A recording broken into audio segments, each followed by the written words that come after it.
Hello, my name is Jessica Dube-Bowker, and this is my capstone video reviewing my ePortfolio, which I completed throughout my school library media certification program. My portfolio is organized according to the American Library Association's School Librarian Preparation Standards. Each of the standards can be viewed on my main portfolio page, and you can click the title of each standard to view all portfolio entries for that standard. My practicum hours log is also located at the bottom of the page, along with the link to my practicum blog, where you can view all of my posts that I completed throughout my practicum.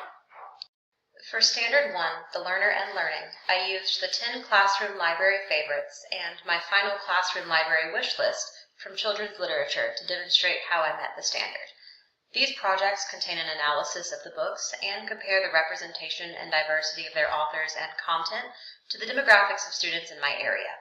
The second half of the project, the Classroom Library Wish List, asks that I analyze the gaps in representation on my initial list and seek to fill those with more diverse selections, which promotes cultural competence and respect for inclusiveness, as listed in this standard.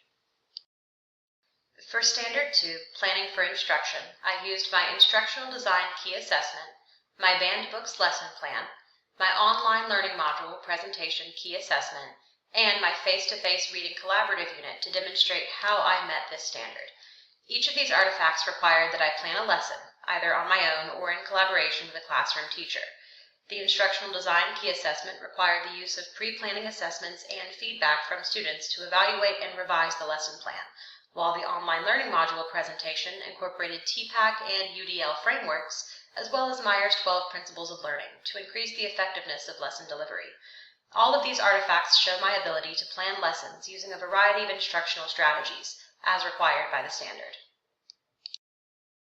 For Standard 3, Knowledge and Application of Content, I used my book trailer storyboard and video, as well as my content curation project and my instructional presentation to demonstrate how I met the standard.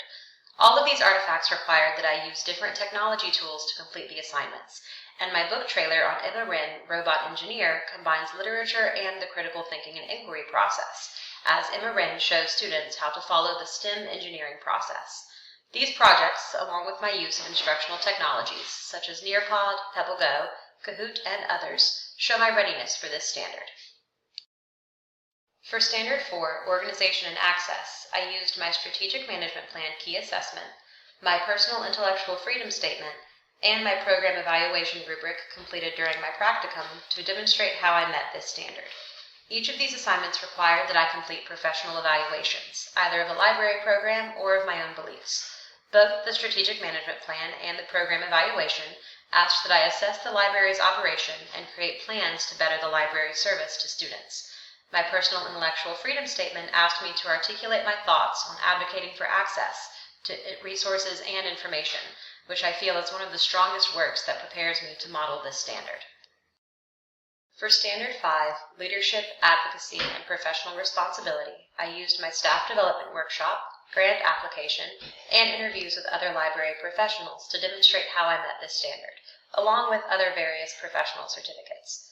All three of the practicum tasks that I included here required that I engage in leadership and networking activities. I have planned and delivered a professional development workshop for the use of 2 technology tools, Nearpod and PebbleGo, advocated for the installation of a permanent story walk through my grant application, and discussed library operation with other media specialists in my area. The certifications that appear here also show my commitment to professional learning, as I have attended a conference, completed multiple additional trainings, and joined the Georgia Library Media Association. In addition to my ePortfolio, my webpage also includes an About Me section where you can view my professional philosophy as well as my resume. Lastly, you can click the link at the top of the page to view my professional learning network, which I plan to continue to update as I find new resources that will keep me up to date on the latest knowledge and practices in the field of school library media.